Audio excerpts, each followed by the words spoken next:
toutes et à tous, bienvenue pour ce 18e épisode de la 7e saison de Cold Facts. Immense plaisir de retrouver après une pause due à la maladie d'un des deux podcasteurs.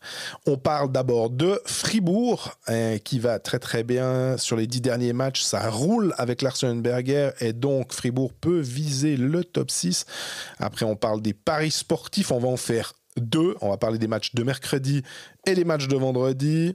Genève, qui lui aussi a changé d'entraîneur, mais qui a changé en confiant les clés du camion à deux assistants, et ça se passe pas forcément aussi bien qu'à Fribourg.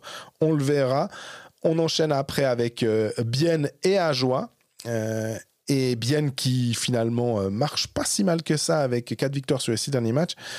Notre partenariat avec Dr Gabs, on vous en parle, une rubrique qui s'appelle « Ce qui nous a fait mousser ». On va revenir sur Miro Aaltonen, pincé pour un contrôle antidopage. Et puis on termine, théorème de Cold Facts oblige, avec le leader Lausanne, qui a battu Ajoie 3-0, 8e blanchissage pour Kevin Pache, après 2 défaites.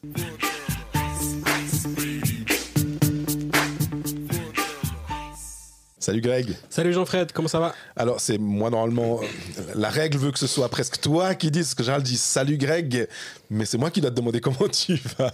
Écoute, ça va un petit peu mieux, après une semaine au fond du lit. Je suis pas à 100%, mais prêt à faire cet épisode, ce qui est déjà pas mal. En présentiel déjà. En présentiel, c'est un bon signe.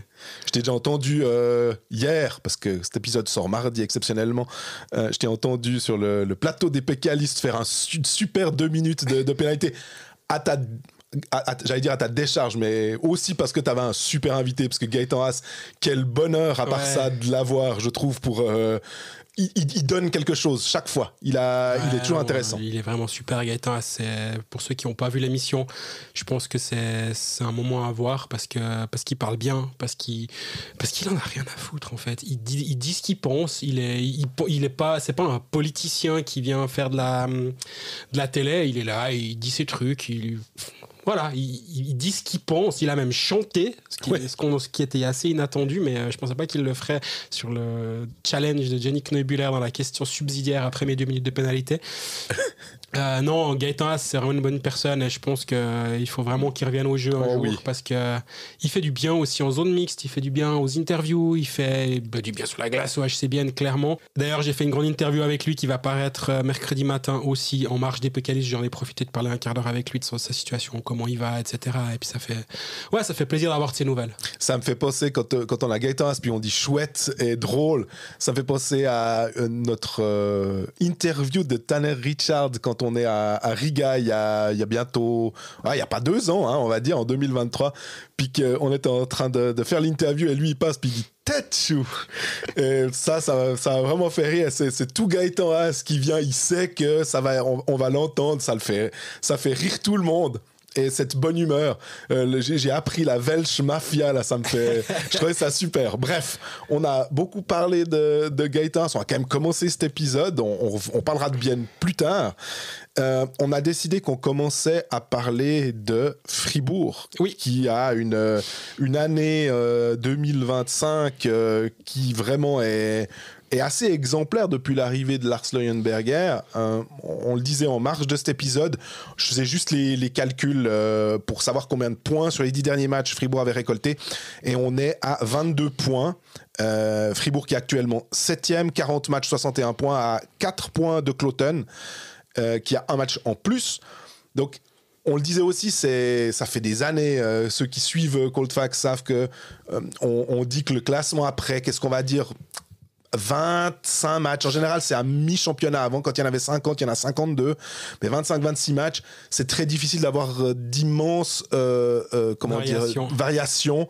Mais c'était aussi quand il y avait que 8 équipes en play-off. Là, ça change un peu. On va devoir aussi affiner nos calculs avec les play-in.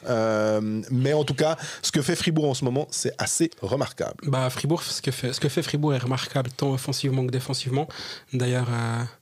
j'allais dire petit clin d'œil, c'est pas vraiment un clin d'œil, petite pique, mais On a espéré des défaites de Gauthieron ce week-end pour revenir, vu que selon certaines choses que j'ai pu lire en ligne, on n'a pas fait d'épisode la semaine dernière parce que Gauthieron gagnait contre Lausanne et Genève, donc nos deux clubs chouchous, vu que nous détestons Fribourg-Gauthieron cordialement, d'après ce qui se lit. Alors, c'est la rumeur on the street, c'est qu'on déteste ce club. Donc on attend fébrilement des défaites et je suis tombé malade parce qu'ils ont battu Genève et Lausanne, c'est clair. D'ailleurs, mon médecin me dit la même chose. Il m'a dit, mais Fribourg a dû battre Lausanne et Genève, c'est pas possible. Vous avez un virus, monsieur. J'ai dit, ça doit être ça. Bref. D'ailleurs, si je dis pas de bêtises, tu devais aller au match et t'as dû rentrer. Alors, j'étais à Genève, j'étais clairement à Genève. J'ai d'ailleurs rencontré les auditeurs, j'espère que je leur ai pas refoutu mon virus parce que tout à coup, je me suis vraiment senti beau mal là-bas. C'était 2 heures avant le match, mais je pense que je sentais que Fribourg allait gagner à Genève. C'était sûr. J'ai dit, mais là, il y a la victoire de Gauthieron à Genève, je vais pas pouvoir le supporter, donc je rentre. Je suis rentré à la maison. Blague à part, on a donné trop d'importance à ça. Mais pour savoir que tu rentres, à part ça... Pour que je rentre d'un match alors que je suis sur place. Et pour ceux qui connaissent le boulot que tu as, et je pense qu'ils voient le nombre d'articles que tu peux écrire quand tu es sur un événement. Ouais, faut que ce soit...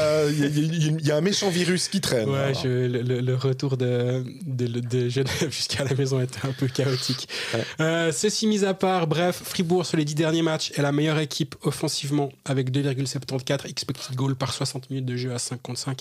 Et Fribourg est la meilleure équipe en pourcentage de buts escomptés avec 62,38%. Ouais, puis largement, je crois. Hein. Ah, très largement, ouais. 6% de plus, exactement, Zug est deuxième avec 56. Sur les 10 derniers matchs, Fribourg est offensivement excellent parce qu'on n'arrête pas de parler de la défense de Fribourg, c'est vrai. Mais c'est pas que la défense, en fait. La défense est solide. La défense ne concède plus grand-chose. Mais par contre, offensivement, il se passe quelque chose. Il y a du jeu. On l'a tout de suite dit.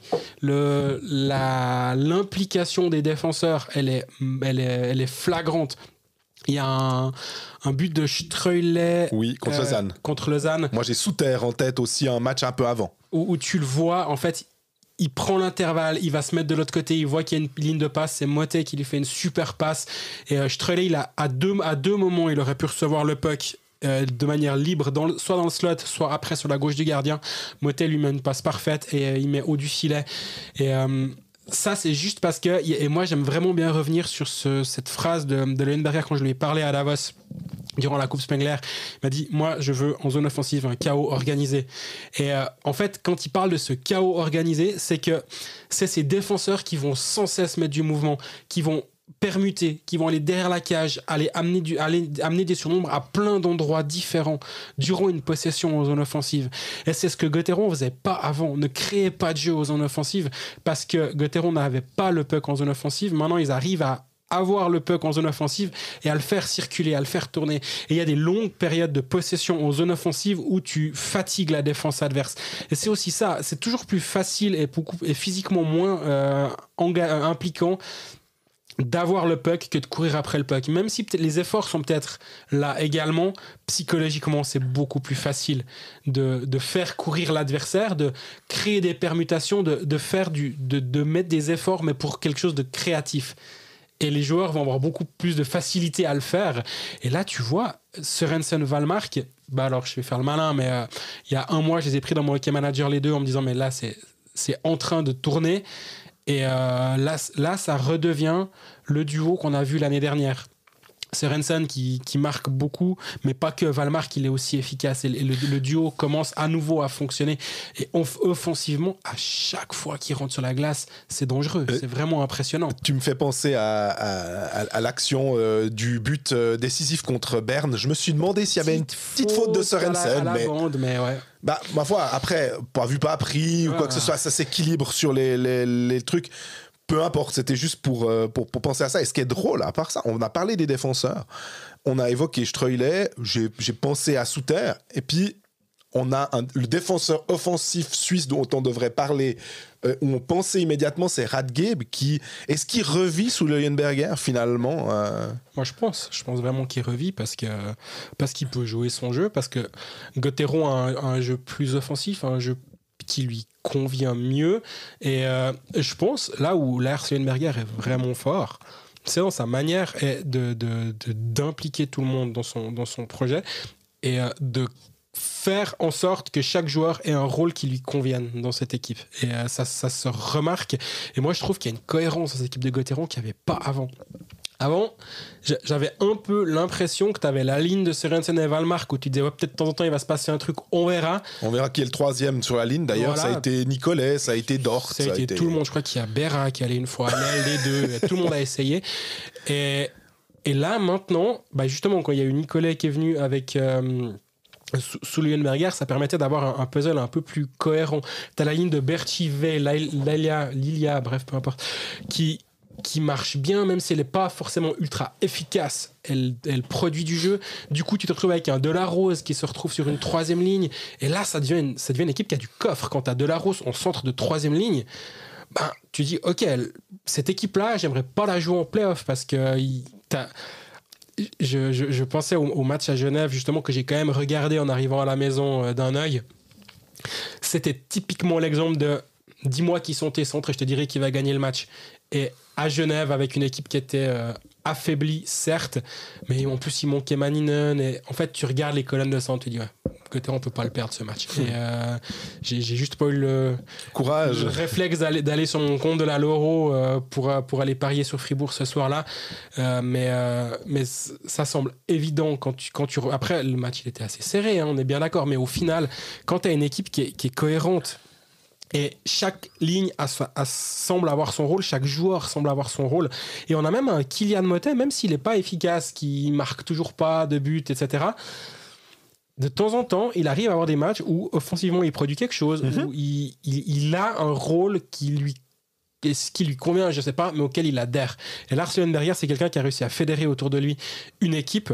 Et pourquoi ? Mais je pense que c'est tout simple. C'est ce qu'on a dit dès le début, hein. Le rôle de Patémon, de lame duck, comme disent les Américains, à savoir de canard boiteux, pour traduire un peu littéralement cette expression-là, mais de coach qui est là, mais qui ne sera plus là, qui est une situation absolument intenable. On l'a dit dès le jour 1 que c'était intenable. Là, pourquoi ça marche mieux ? Alors, c'est peut-être déjà parce que c'est une nouvelle voie, parce que c'est un nouveau souffle, parce que c'est peut-être... Les joueurs adhèrent à ce message, mais ils adhèrent à ce message. Pourquoi ? Parce que Lars Leuenberger va être en poste l'année prochaine. C'est lui, c'est le bras armé de Roger Rönnberg, qui est un petit peu l'ombre qui plane sur Gauthieron depuis bientôt 6 mois. Mais en fait, l'ombre, c'est une ombre portée avec Lars Leuenberger qui est sur le banc.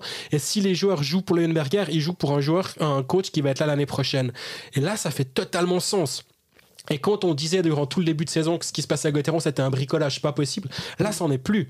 Là c'est plus de bricolage. Là il y a un projet qui est cohérent et tu diras pourquoi ils l'ont pas fait dès le début ? Parce qu'ils savaient pas que Leuenberger allait être l'entraîneur assistant en septembre, parce que ça s'est fait un petit peu plus tard. Gouverner c'est prévoir, ils auraient dû faire autrement, on est bien d'accord. Ah ouais. Mais voilà, au moins Fribourg a donner un grand coup de barre, j'allais dire à 360 degrés, non, à 180 degrés, parce que dans 360 degrés, tu repars dans la même direction. D'ailleurs, pour ceux qui jouent à Virtual Regatta, si tu fais 360 degrés, tu repars dans la même direction et ça va pas aller. Salutations à Sébastien Tellet, avec qui je suis en train de faire la course actuellement pour arriver en premier. Mais là, ils ont eu le mérite de prendre une décision forte. Alors nous, on le disait en octobre ou en novembre qu'il fallait le faire, alors c'est toujours plus facile d'être un malin derrière le micro à dire « Oh, faut virer le coach !» C'est difficile. Ça, dans les tribunes, ils savent faire aussi. Ils savent le dire. Nous aussi, on sait, t'inquiète pas. On a juste un plus grand porte-voix, à part ceux qui sont en bas du virage, mais eux, ils ne parlent pas du coach. En général, ils parlent d'autre chose. Mais ils ont eu le mérite de remettre le bateau dans la bonne direction. Et puis maintenant, ça va bien. Et tu le disais avant, sur les 10 derniers matchs, Fribourg est la deuxième meilleure équipe de la Ligue en termes de points. Mais dans le jeu, Fribourg est la meilleure équipe actuellement. Alors, est-ce que c'est tenable sur le long terme ? J'en sais rien. Mais toujours est-il qu'il fallait ce coup de barre. Et puis maintenant, ce qui est vraiment positif, c'est que si tu regardes le classement, actuellement, Fribourg-Gauthieron est à 61 points avec un match de moins que Cloton.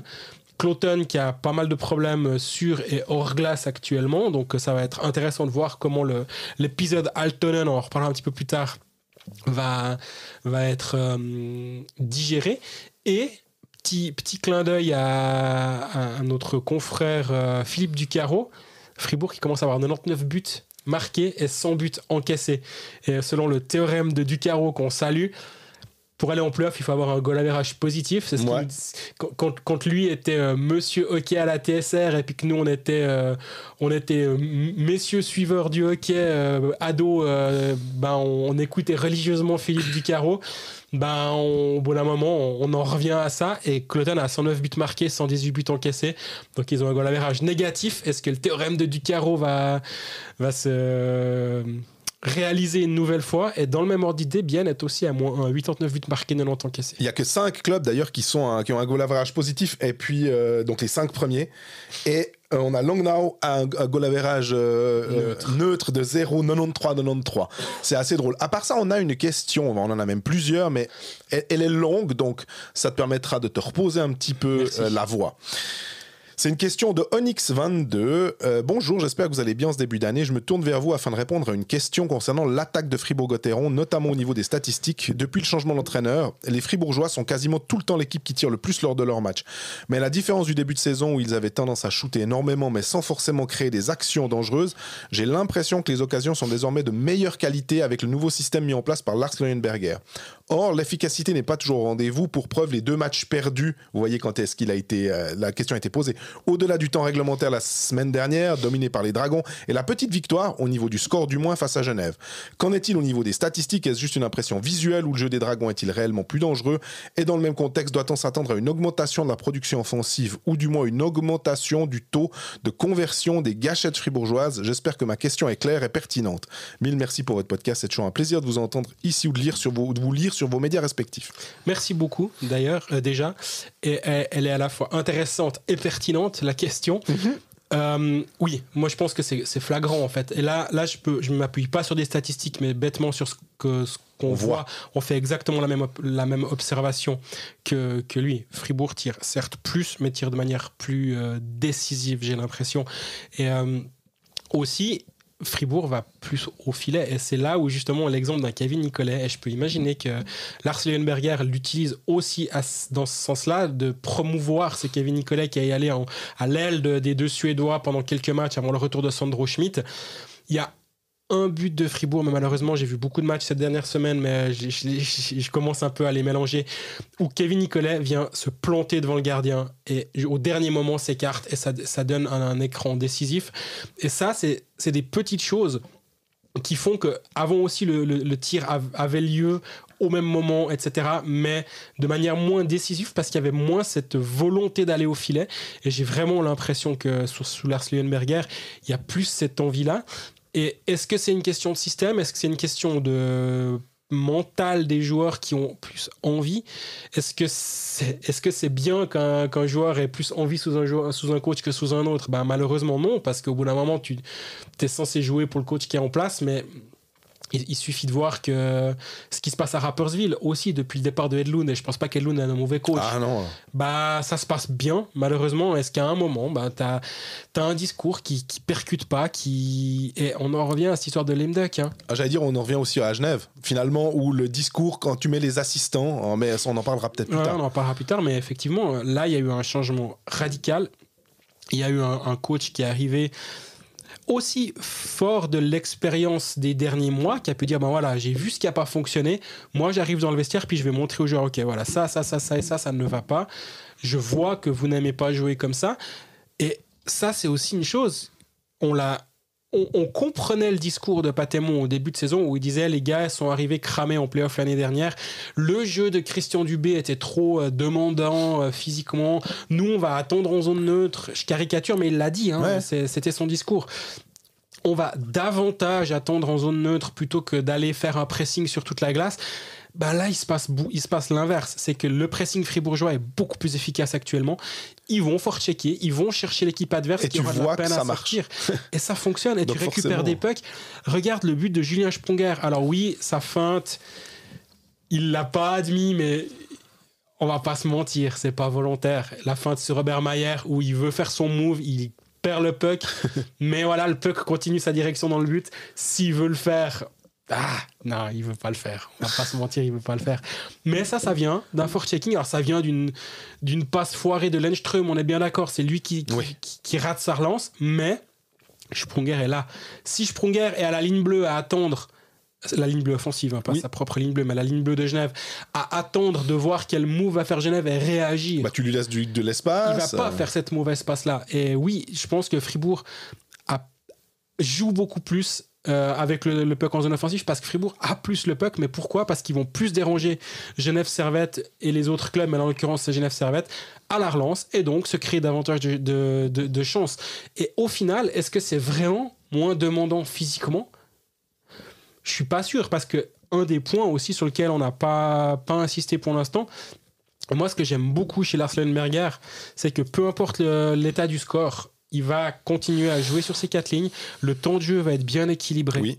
Et il y avait des moments où on se disait attention, là Sørensen il commence à jouer 24 minutes par match. Wallmark aussi, Dido. Exactement, Dido jouait énormément. Alors, il joue toujours. Ouais, Dido, c'était volonté du coach, 17 minutes, et puis il y avait 6 minutes de fin de shift où il se laissait glisser. mais quand même, il y a quand même une meilleure répartition des temps de jeu, aussi parce qu'il y a un line-up qui est beaucoup plus cohérent actuellement.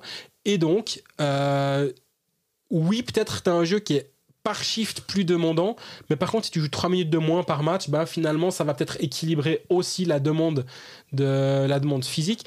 Et là Fribourg a joué énormément sur le dernier mois ou sur les 3 dernières semaines, et au final contre Berne ils étaient un peu émoussés, mais ils étaient quand même toujours présents. Donc oui, je comprenais l'idée de Patémon sur le moment, mais au final force est de constater que c'était pas une bonne idée. Ouais, puis ça me fait penser que je l'avais déjà dit, je crois, lors du dernier épisode, le Gertsen Eusern, quand il voit ce line-up, quand il voit les résultats depuis que Leuenberger est arrivé, au-delà de la victoire à la Coupe Spengler, il doit se dire « Mais voilà, c'était ça que j'imaginais avec les joueurs qu'on avait à disposition. » Et c'est comme ça que je veux, et il faudra voir quand même si Fribourg arrive à la débauche d'énergie. Est-ce que Fribourg va quand même le payer un tout petit moment, parce qu'on se rappelle aussi que Genève, quand ils avaient fait leur push pour essayer quand Cadieux était arrivé, ils avaient vraiment, c'était quasiment une des meilleures équipes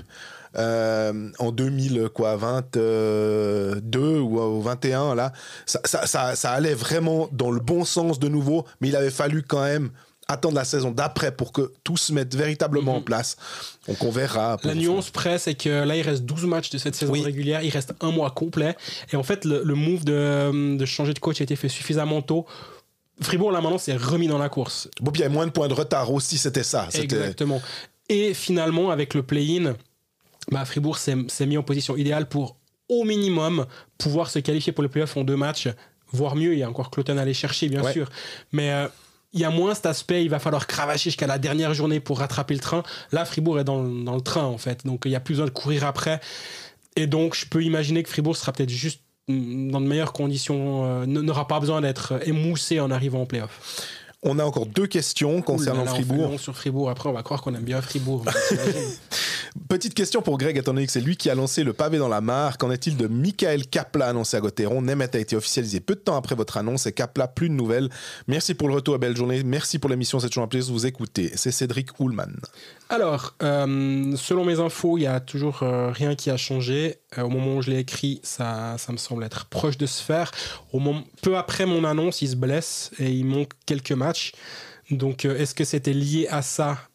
Peut-être, parce que Michael Kapla, entre le 31 octobre et le 19 décembre, il ne joue pas.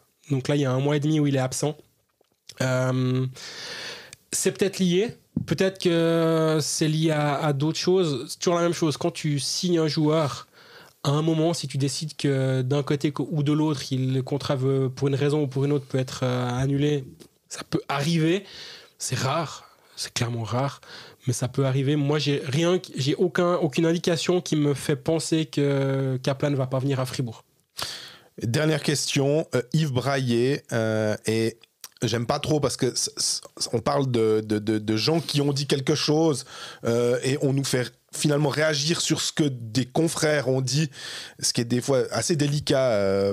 Mais salut l'équipe, comment j'espère vous trouver en bonne santé, smiley clin d'œil. Merci. Mon attention a été attirée par des rumeurs sur le podcast Benchside de Radio Freiburg. Il est question de 3 moves pour la saison prochaine. Kevin Nicolet ne serait pas conservé, Löffel serait de retour à Gauthieron, Strumwall de Rappi aurait signé à Gauthieron. Avez-vous des infos, entendu des bruits de couloir à ces sujets? Encore merci pour votre super podcast et au plaisir de vous écouter. En parenthèse, presque chaque semaine. Smiley qui rigole. Ouais, j'ai d'ailleurs rencontré quelqu'un en faisant mes courses l'autre jour qui me disait « Vous étiez où mercredi passé? Je vous ai attendu. Hein. » Je dis ah, « Excusez-moi. » En attendant Gobo. J'étais au fond du lit. Je vous ai attendu, alors mais tant mieux. Alors on s'en revoit, je vous réécouterai cette semaine. Merci à ce monsieur dont j'ai oublié de demander le prénom, mais fort sympathique au passage. C'est vrai que c'est difficile de réagir aux rumeurs des autres confrères. Moi, ce que je peux dire, c'est que Romain Löffel, le Berne ne veut pas s'en séparer.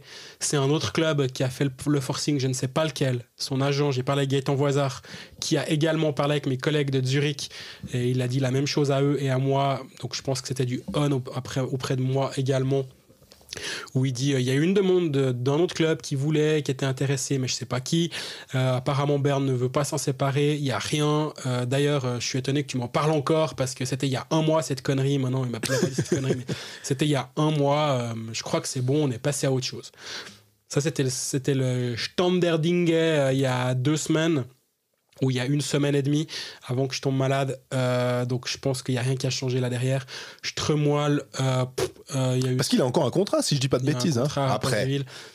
Moi, je peux pas réagir sur la rumeur, je ne l'ai pas entendu. Il y a Borgström qui devrait signer à Fribourg, ça a été annoncé par Expressen. Sa frère, c'est Johan Svensson, si c'est lui qui l'écrit.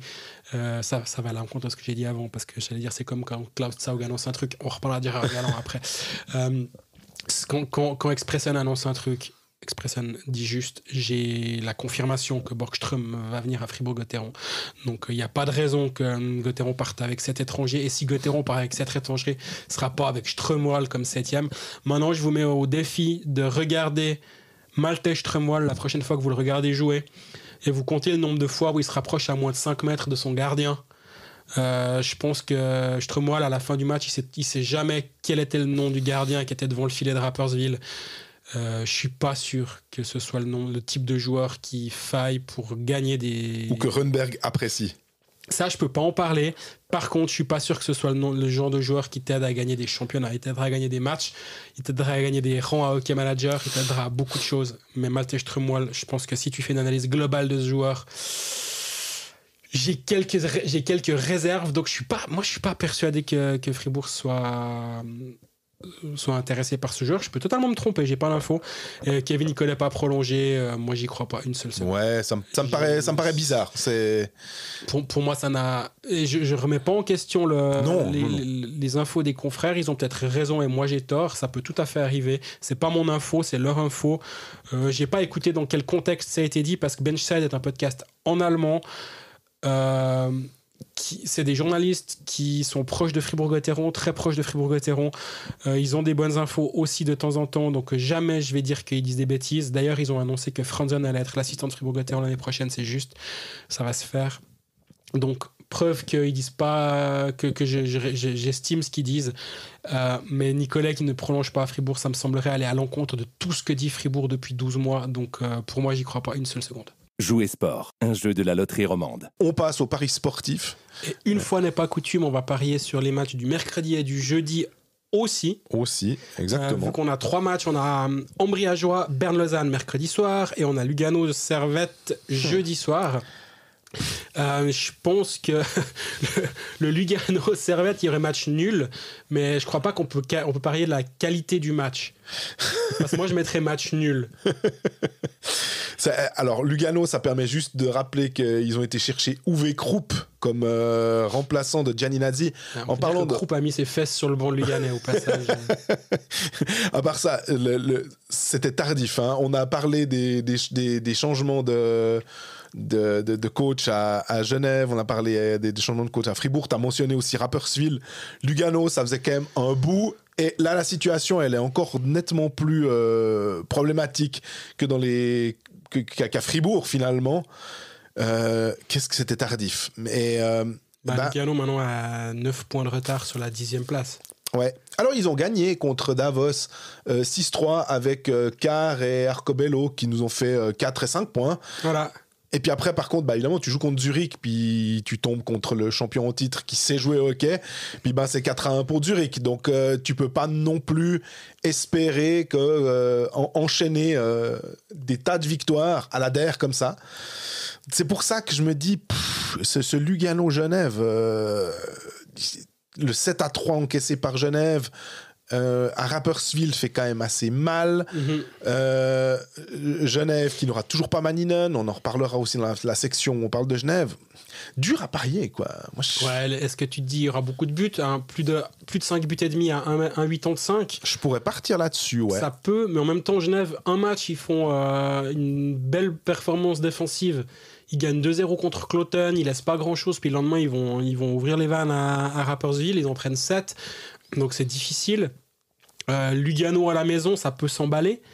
C'est une équipe qui peut marquer 6 buts à elle seule, en fait. Et Genève peut encaisser 6 buts sans aucun souci. Donc, plus de 5 buts et demi à 1,85, ça pourrait être un pari qui m'intéresse. Sinon, dans les deux matchs de mercredi soir, Ambry est à 1,50, le match nul est à 4,60 et Ajoie est à 4,55. Ajoie à l'extérieur, c'est quand même plus compliqué. Hein. Ouais, c'est quand même un peu plus tendu. Ambry a besoin de points.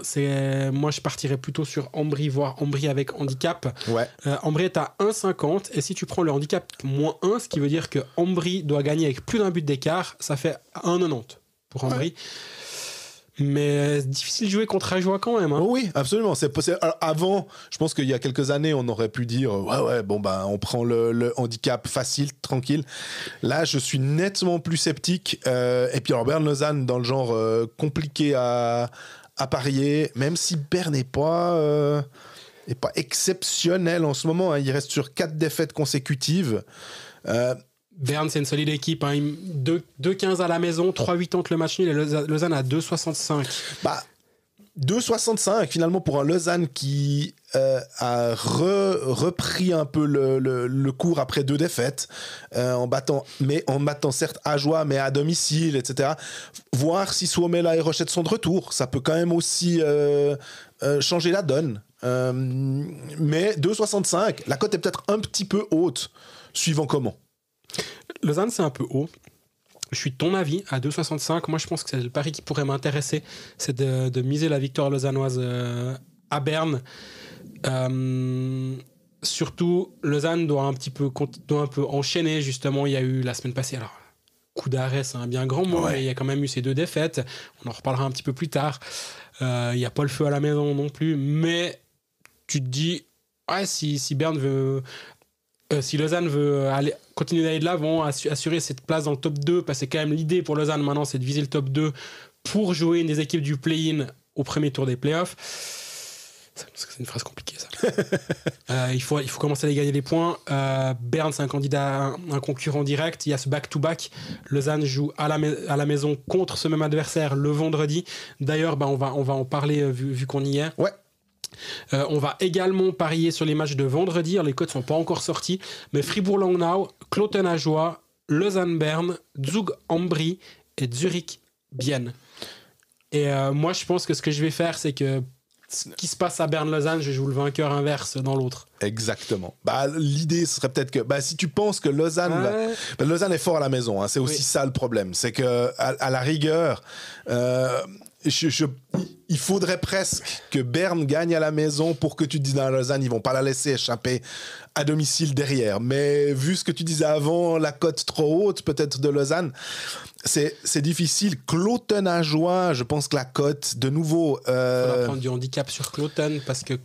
Et honnêtement, à l'heure actuelle... alors Cloton est solide à domicile, hein, ça c'est aussi un fait. Mais ils vont devoir, on a appris que Pontus Aberg était transféré finalement de Rapperswil à Cloton. Ils ont été chercher ce Avery Jace.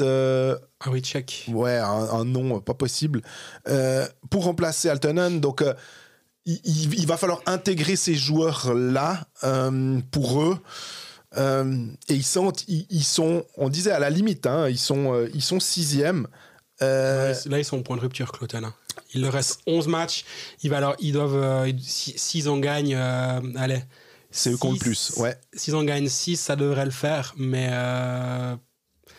ils ont 65 points, il faudrait quoi, 78 par là. Ouais, ça veut dire 13-14 points, c'est 5 victoires à 3 points, quoi. Ouais. La moitié, et quoi. Quand tu joues à Ajoie, tu sais que c'est une de tes dernières chances un peu facile entre vraiment, je fais les guillemets avec les doigts, parce qu'Ajoie est une équipe très solide actuellement. Mais Cloton gagner à la maison avec le handicap contre Ajoie pourra m'intéresser. Donc, publication sur nos réseaux mercredi pour les matchs de mercredi-jeudi et vendredi pour les matchs de vendredi. Jouer sport, un jeu de la loterie romande. On passe à Genève Servette. Je sais pas si tu l'as teasé avant avec la rumeur qu'il y a, mais avant ça, Genève quand même, c'est compliqué. En ce moment, j'ai l'impression quand je dis compliqué, de reprendre le terme préféré de Roland Gay, qui l'autre soir durant les highlights a dit beaucoup de fois compliqué. Hein. C'est un peu compliqué en ce moment. Mais Genève, sur les 8 derniers matchs, c'est quand même 5 défaites. Et on parlait de l'effet de Lars Leuenberger et on parlait aussi du fait qu'il y avait une véritable rupture avec ce qui avait été mis et qu'il y avait une vision de la suite quand Lars Leuenberger sera l'assistant de Rundberg. Là, pour l'instant, on a enlevé Yann Cadieux et objectivement, est-ce qu'on a l'impression de voir quelque chose de différent que sous l'ère Cadieux avec Yorick Trey et Franzen? Moi, j'ai pas tellement de sentiments. La définition de la folie. C'est faire la même chose, espérer un résultat différent. Là, j'ai vraiment l'impression que c'est ce qui est en train de se passer du côté de Genève.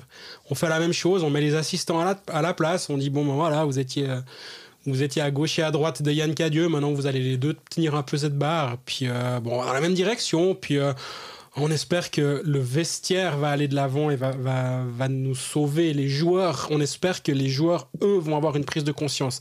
Et ça, Margotti l'a dit plusieurs fois. Il dit c'est aux joueurs de se sortir les pouces. J'entends.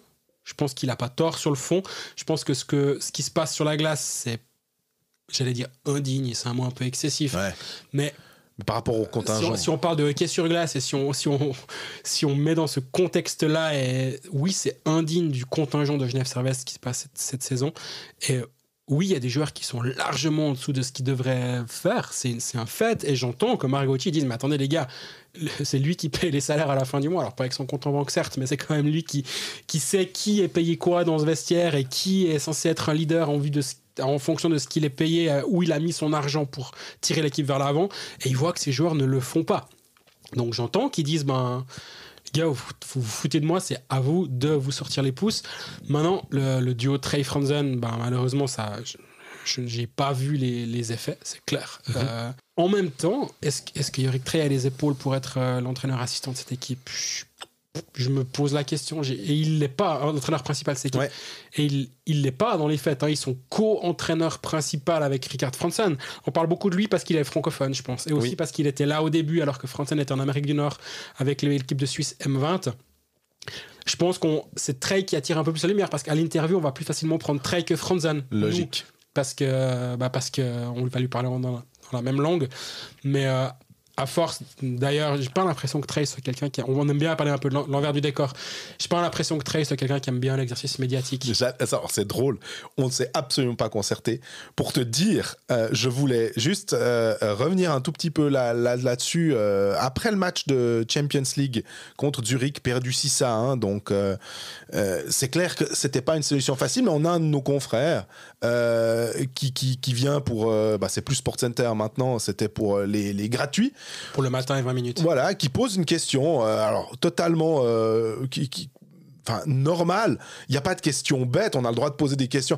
Et je trouve qu'il a répondu très sèchement et j'aime pas quand l'interlocuteur... on pose pas toujours des questions intelligentes, il y a aucun souci avec ça. Mais quand il te met un peu comme ça, il fait une réponse un peu sèche et il te... Puis on est tous à se regarder dans le blanc des yeux en se disant qui enchaîne, et puis ça crée ça jette un froid, je trouve, et le confrère enchaîne et de nouveau il y a une sorte de rupture. Il s'est fait bâcher 3 fois quand même, j'ai écouté l'audio. Et j'ai pas aimé. Lui, il m'a dit, le confrère m'a dit, ah non, mais ma foi, c'est pas grave. Je dis, bah, moi, je trouve que ça se fait pas. Mais c'est. Ouais, Voilà. la question, est-ce que tu penses que ton poste est remis en cause? Je sais plus comment, avec cette défaite contre Zurich. Ouais, moi, je pense pas, je travaille.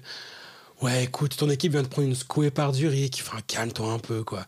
Et je trouve que l'exercice médiatique, les gens qui nous parlent, je nous accorde aucun pouvoir. Aucun. Par contre, je pense que nous, on a quand même on est des interlocuteurs privilégiés pour ces gens-là qui peuvent faire passer des messages, qui peuvent nous dire des choses, qui peuvent nous parler, qui peuvent nous faire confiance, qui peuvent nous convaincre, parce que si on est convaincu de quelque chose, ben on va l'écrire, et si on l'écrit, ben peut-être on va convaincre, on est un porte-voix. Oui. Et nous utiliser, je mets les guillemets parce que c'est un vecteur, quoi.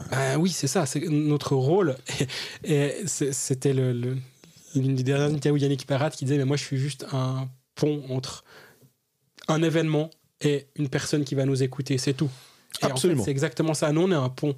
Et en fait, si tu viens casser le pont qu'on est, ben en fait tu fais faux. Et pour moi, là, il fait faux. Et il peut être agacé, il peut être frustré, il peut être tout ce qu'on veut, mais regardons aussi dans le passé qui a eu bonne presse, entre guillemets. Ben, c'est les gens qui savaient aussi parler aux médias. Et pourquoi Chris McSorley, pendant ces 20 années, ça s'est hyper bien passé? Ben parce qu'il a toujours su. Ça se voit, on n'est pas naïf. Il ne faut pas nous dire hey, les gars, vous êtes super, tapez dans le dos, bravo, je vous aime. Mais juste créer un lien, en fait. Et moi, je l'ai aussi remarqué, chaque fois que ça a commencé de manière un peu tendue avec quelqu'un, une fois que tu as mis les choses à plat, après ça se passe toujours mieux parce qu'en fait on comprend l'intérêt des deux côtés à avoir des bons rapports. On travaille ensemble. Et cette interview-là, moi je l'ai trouvée un peu sèche et je pense que c'est une erreur de la part de Eric Trey. Et il aime pas l'exercice médiatique, très bien, c'est son droit. Cadieux non plus. Cadieux l'aimait pas du tout, mais Cadieux était intelligent, intéressant et il nous parlait et il se cachait pas qu'il aimait pas venir aux interviews. Ouais. Mais à la fin de chaque interview, tu repars avec quelque chose d'intéressant. Et moi, je pense qu'il devrait s'inspirer de comment était Yann Cadieux avec les médias. Et là, pour moi, il a fait une erreur. Mais c'est bien qu'on discute de ça sans s'être... je savais pas, vu que t'étais pas là. J'étais pas là, mais je me suis fait livrer l'audio. Et quand je l'écoutais, j'étais là, oula, là, il y a eu un petit souci. Et il y a Gabriel Varela qui nous a envoyé un message... Bon rétablissement, revenez en forme, courage, c'est la saison. Au GSHC, c'est tellement horrible qu'on est obligé d'envoyer les sosies des joueurs. Quoi? Ce sont les originaux. Oh damn, we are in trouble. Voilà, il y a pas forcément c'est plus un constat que livré par un supporter genevois qui regarde ces matchs-là puis qui se dit que quand même, il y a quelque chose qui va pas. On n'a pas parlé de la charge de Maninen et des 5 matchs de suspension qu'il a reçus, où je ne sais pas si les fils se sont touchés, hein, on peut dire, mais sans Maninen, évidemment que c'est nettement plus compliqué.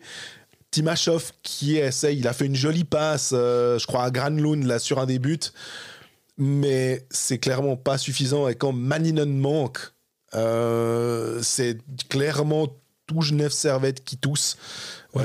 Il y a déjà eu l'épisode Spacek qui part, qui rentre en Tchéquie, casting raté. Enfin, c'est clairement une saison qui est pas rose du côté de Genève. Hein. Ouais, il y a eu des erreurs de casting pour remplacer Spacek. Il y a Palvé qui est venu un mois sur le plateau de Lémon Bleu. Marc Gauthier est interviewé et dit qu'il aurait bien aimé garder Palvé pendant tout le mois de janvier également. Et que vu qu'il y a des blessés du côté d'Ajoie, avec Turkulainen, il n'a pas pu le conserver. C'est aussi pour ça qu'il a dû activer la piste Timashov. Moi, je ne voyais pas le truc. Je n'ai pas l'impression que c'est le genre de joueur qui peut aider Genève Servette. Pour l'instant, ça ne me donne pas tort ce qui se passe sur la glace. Maintenant, c'est difficile de se mettre dans sa position où il a assez peu joué en Russie. C'est un joueur qui a amené de bonnes choses à Ajoa la saison dernière, mais est-ce que vraiment c'est le type de joueur qui est à Genève? Je ne sais pas. Mais en même temps, le marché actuel n'est pas évident. Les clubs qui sont sur le marché et qui cherchent des joueurs sont vraiment à la peine. Donc, Il y a un peu tout qui va de travers du côté de Genève. Actuellement, c'est clair. Et chaque fois que tu as l'impression qu'ils font un pas en avant, 2-0 contre Cloton vendredi soir, derrière, ils se font 4 pas en arrière et ils se prennent un 7-3 à Rapperswil, 4-0 après 20 Beaucoup de minutes. rebonds, à part ça laissé par Robert Mayer. Il n'y a pas que lui. Hein. La défense a le droit aussi de venir déblayer devant. Mais il y a des problèmes. Je ne sais pas si c'est structurel, mais il y a un manque de constance, de confiance. Moi, j'ai parlé avant le match de Champions, j'ai fait une interview avec Simon Lecoultre qui me disait qu'il était vraiment pas du tout content de sa saison et qu'il estime qu'il fait peut-être la pire saison de sa jeune carrière, mais qu'ils essayent de bosser et je les crois totalement. Je les imagine pas se dire on laisse passer ça. Non, ils bossent, mais il manque quelque chose. Et est-ce que c'est une nouvelle voix dans le vestiaire? Et quand on dit une nouvelle voix, ça permet d'enchaîner sur la rumeur qui était... je ne sais pas si ça a pris de court un peu tout le monde, mais elle était glissée un petit peu comme ça par Klaus Saug de Gérard Galland qui pourrait reprendre, qui pourrait venir sur le banc du GSHC. Alors là, on va faire un petit cours. Je vais vraiment passer pour le docteur et c'est pas grave, de temps en temps, j'accepte. Toi qui es malade, passer pour le docteur, c'est bien. J'ai passé pour un docteur ou un gars qui a tout le temps raison, qui veut tout le temps avoir raison, mais c'est pas le but. Mais par contre, si Klaus Saug a l'information de manière certaine que Gérard Galland va débarquer à Genève, il le glisse pas dans un paragraphe au milieu d'un article sur Langnau en mettant by the way, Galland pourrait, selon des personnes bien informées en Suisse romande, Galland pourrait venir à Genève. C'est un entraîneur qui pourrait faire du bien à cette équipe. Non, il fait un article, il dit... Parce qu'il a qu'une source, alors il le glisse comme ça, puis il se dit ça fait un peu... Ouais, et je remets pas en question son travail. Non. Je pense que si... Alors ici, en plus... si on défend du Klaus Saug, on est en première ligne, il me semble, en général. Là, il dit pas... À aucun moment, il dit Galland sera le prochain coach de Genève. Il dit... à propos, il pourrait, c'est 4 lignes dans un article qui fait 50 000 signes sur Langnau où il parle de tout, de Paterlini, de ci, de ça, et là, au milieu, il y a ça. Tout à fait, il allait chercher l'info à part ça. Parce que moi, quand j'ai vu ça, je me suis dit, c'était où? Voilà. En fait, c'est où Galland? Puis on dit, c'est Klaus Saug. Bon, je vais sur Watson, je regarde, puis je me dis, il n'y a rien, il n'y a pas un article.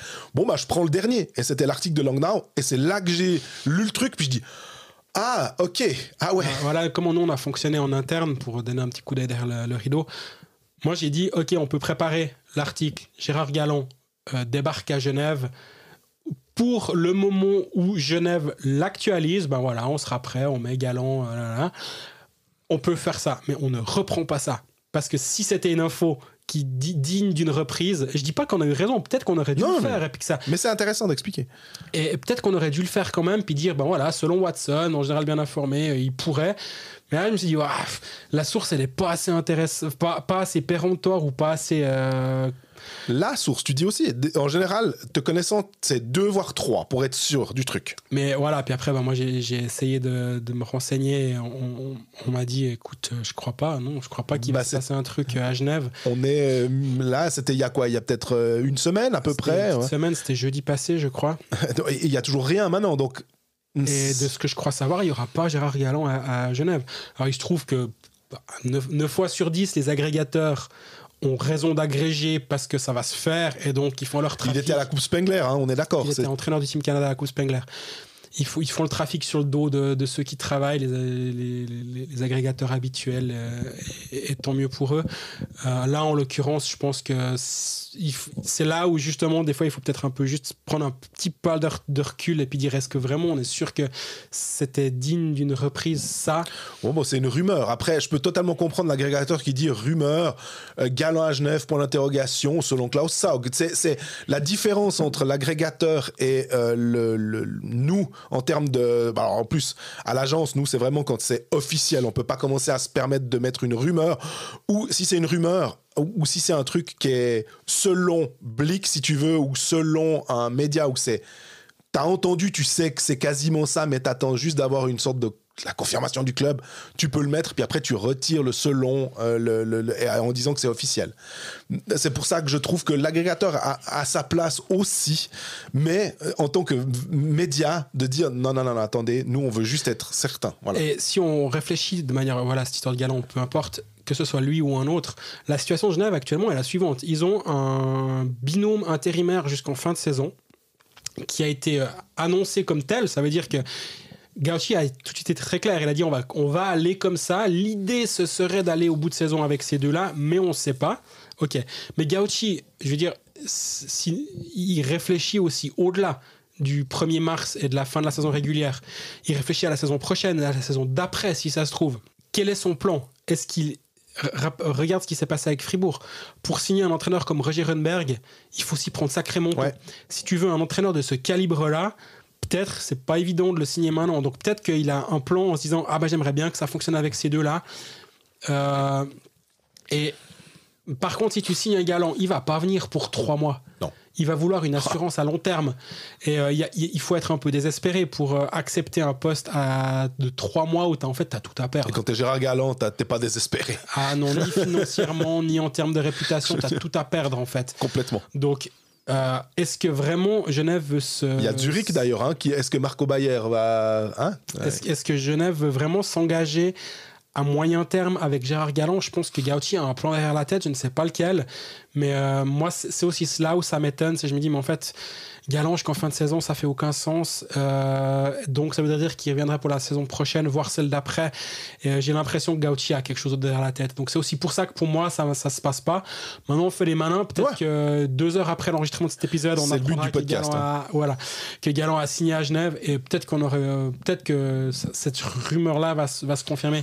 J'ai pas cette impression honnêtement. Mais je noterais aussi que Klaus Saug, on connaît un peu son...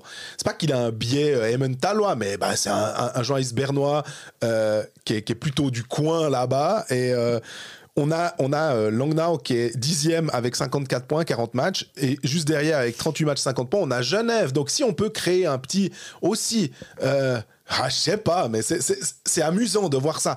Ce qui est sûr, c'est que Genève, si Genève veut aller plus en play-in, ce qui n'est pas le cas, parce qu'en ce moment, c'est même nombre de points qu'Ambry, et c'est 11-12, donc c'est les équipes qui sont en vacances.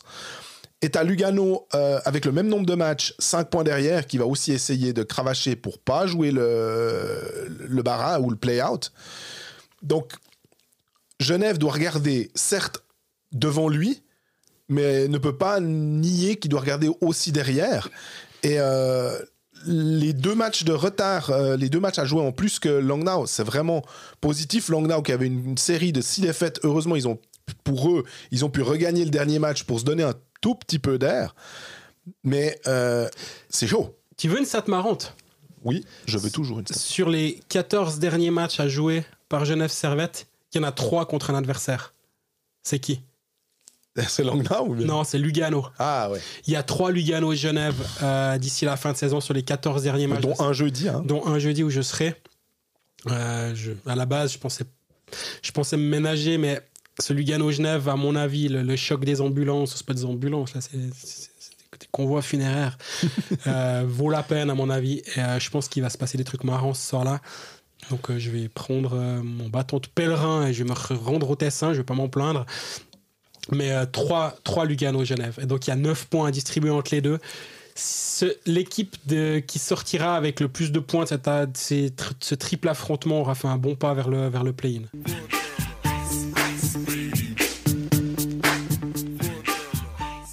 Troisième club, on va même dire 3e et 4e, parce qu'on va se permettre de mettre Ajoie au CAD, parce qu'on n'a pas grand-chose à dire de spécifique finalement sur les Jurassiens, mais on va d'abord parler de Bienne, qui en ce moment, on disait, il y a une grosse bataille pour aller en play-in. Bienne, c'est 39 matchs, 55 points.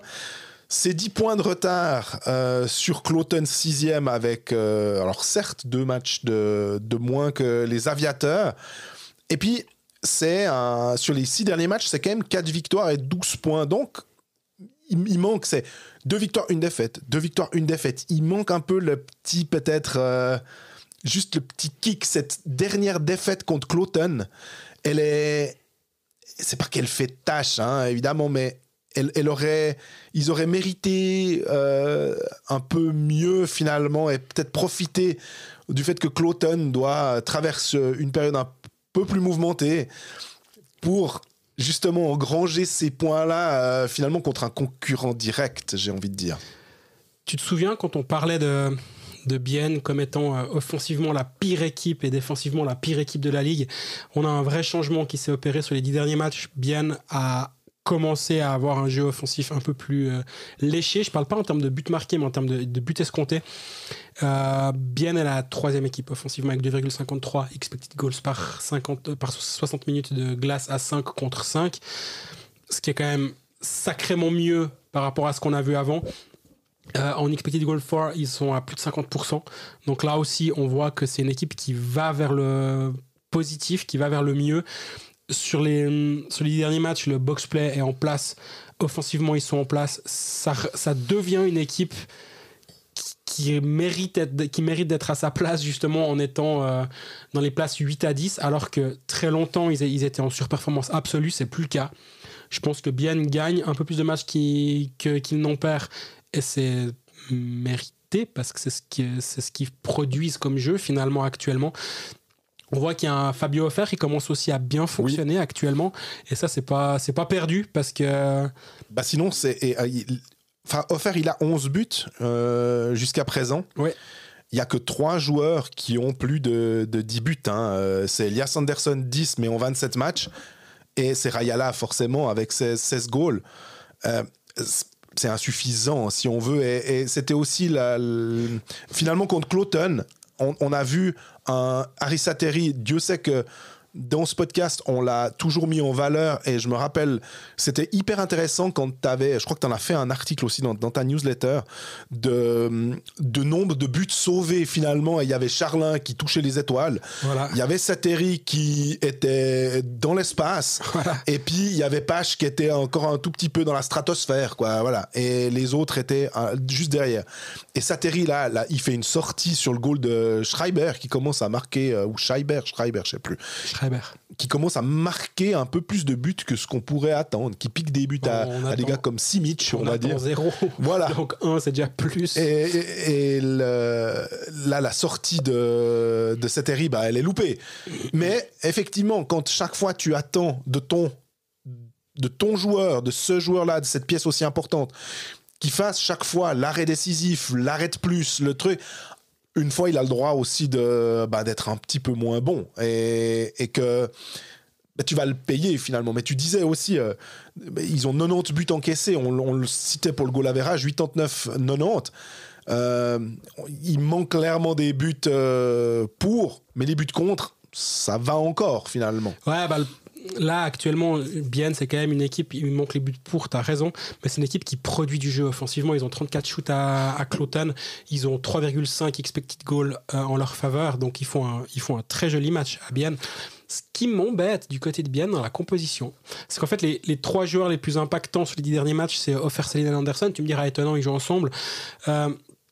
Mais Greco, au fait, à part ça, c'est vrai que... Muller, Kneubuller, c'est une ligne qui fonctionne bien. 5 buts en 11 matchs. Alors, évidemment, je parlais des plus de 10 buts. Oui, alors en 11 matchs, c'est quand même compliqué. À part de s'appeler Vozenilek en début de championnat, c'est compliqué de...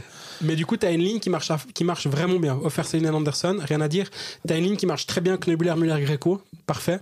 Par contre, derrière, tu sacrifies presque Tony Rayala en le mettant avec Tanner et Sablatnik. Et est-ce qu'à un moment... il n'y aura pas besoin de relancer un Tony Rayala à 5 contre 5, parce qu'en bref, en powerplay, il va pouvoir faire sa production habituelle. Mais à 5 contre 5, de le faire jouer avec Tanner Sablatnik, je me demande si tu perds pas un petit peu d'efficacité à cet endroit-là. En même temps, offensivement, ils produisent en tant qu'équipe beaucoup de tirs. Donc finalement, ça fonctionne. Mais est-ce qu'un Kunti ne devrait pas venir jouer avec un Tony Rayala pour amener un peu de créativité avec lui sur une ligne? À mon avis, ça pourrait être une des pistes. Si tu fais une ligne Kunti, Barhoffner, Rayala par exemple, je peux entendre que ça fonctionne peut-être un tout petit peu mieux.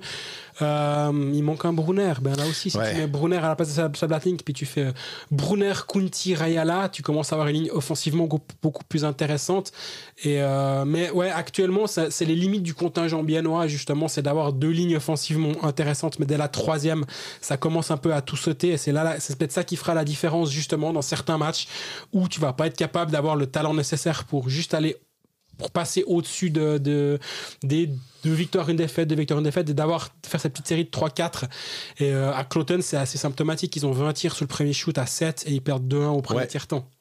C'est exactement ça. Puis quand tu regardes quand même, Eponiemi, 33 matchs, 11 points, on est obligé j'aime pas utiliser les termes de flop, mais l'impact quand même est clairement pas là. Et Yakovenko, on disait aussi Yakovenko, sa qualité, à quel point finalement il était un peu sous-estimé par rapport à ce qu'il était capable de faire.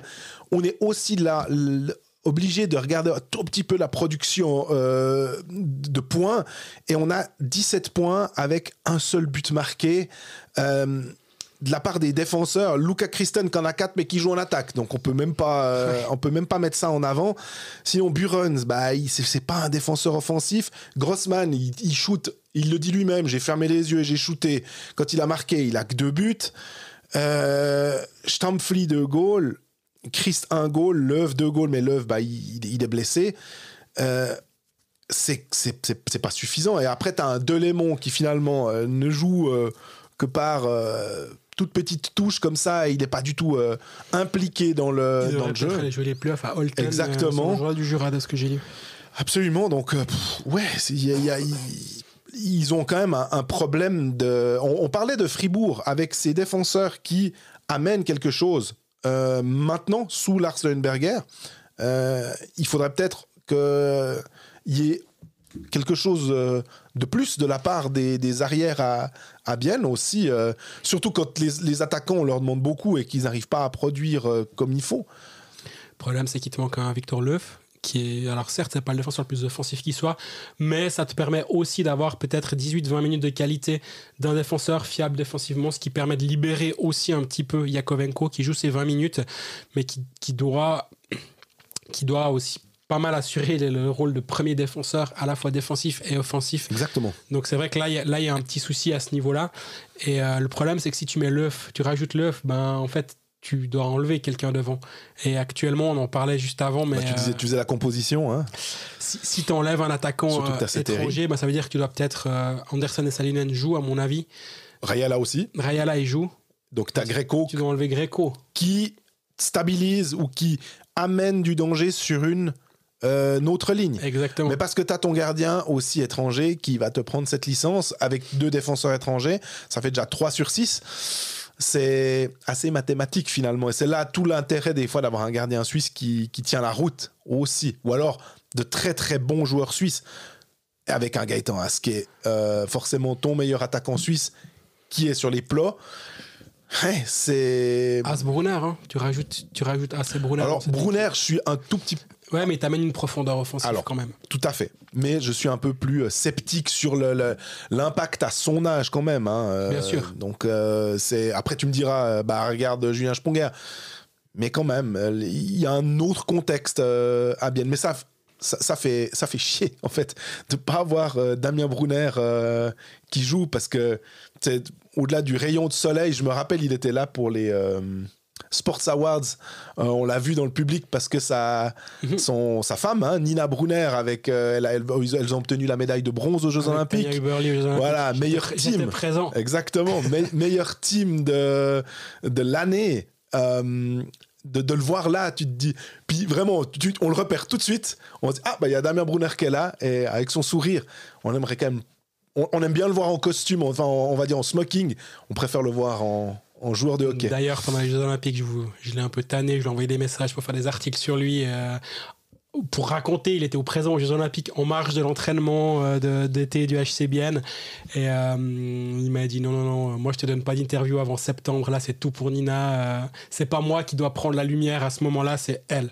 Et à la fois je comprends, et c'est totalement tout à son honneur, puis en même temps j'aurais bien aimé qu'il me raconte ces Jeux Olympiques, Damien Brunner, mais je comprendre sa position d'avoir dit en fait je prends la lumière de septembre à mai, là c'est Nina et c'est pas moi, donc voilà, bref, on a parlé beach volley dans Colfax, c'est une première. T'as parlé de Gaëtan Haas. Gaëtan Haas présent sur le plateau des Pécalistes, et je lui ai parlé aussi assez longuement avant pour faire une interview pour faire un peu le point sur sa situation au niveau de sa santé. Il se remet toujours de sa commotion cérébrale. Ça prend beaucoup de temps. Elles sont toutes différentes, ces commotions. Ouais, et puis là, il a vraiment pris cher, visiblement. Et il était dans de bonnes dispositions. Sur le plateau des pécalistes, pour ceux qui n'ont pas vu, je recommande. Parce que déjà, quand Gaëtan Haas parle, on l'écoute parce qu'il est super. Et il parle de manière très spontanée, très intéressante. Donc, recommandation, regardez les pécalistes cette semaine. Regardez toujours les pécalistes, mais cette semaine pour les fans de HCBN avec Gaëtan Haas, ça se regarde volontiers. Les 2 matchs du week-end pour Bienne, c'est un déplacement à Zurich et la réception de Fribourg. Alors on va dire qu'il y a plus évident que ce programme-là, parce qu'aller jouer à Zurich, même si Zurich, faudra voir comment ils sont mis. Sous Marco Bayer, c'est quand même, ils ont dû se réadapter à quelque chose après Mark Crawford. Mais ça reste une magnifique machine de hockey quand tout d'un coup tout tourne. C'est vraiment solide. Et puis, d'accueillir Fribourg. Alors, tant mieux pour Bienne. Fribourg aura joué contre Langnau la veille. Donc, il n'y aura pas un club qui aura été prétérité parce qu'ils sont plus en forme que l'autre. Mais ce match-là aussi va être forcément maintenant tous les points sont importants. On disait le nombre de matchs qui restent entre c'est ça. Alors Zurich en a un peu plus à jouer, mais une douzaine de matchs. Money time, c'est maintenant. C'est la fin du mois de janvier, ça va être chaud.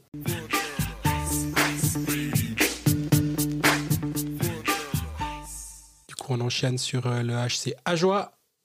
Qui a 36 points en 39 matchs actuellement.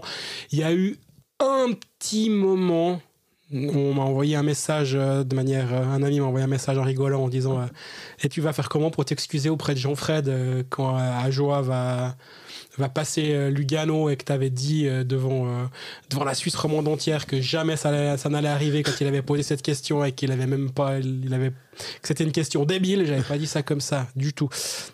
Mais j'avais dit que c'était évident que ça n'arriverait pas. Est-ce que j'ai tremblé? Je sais pas.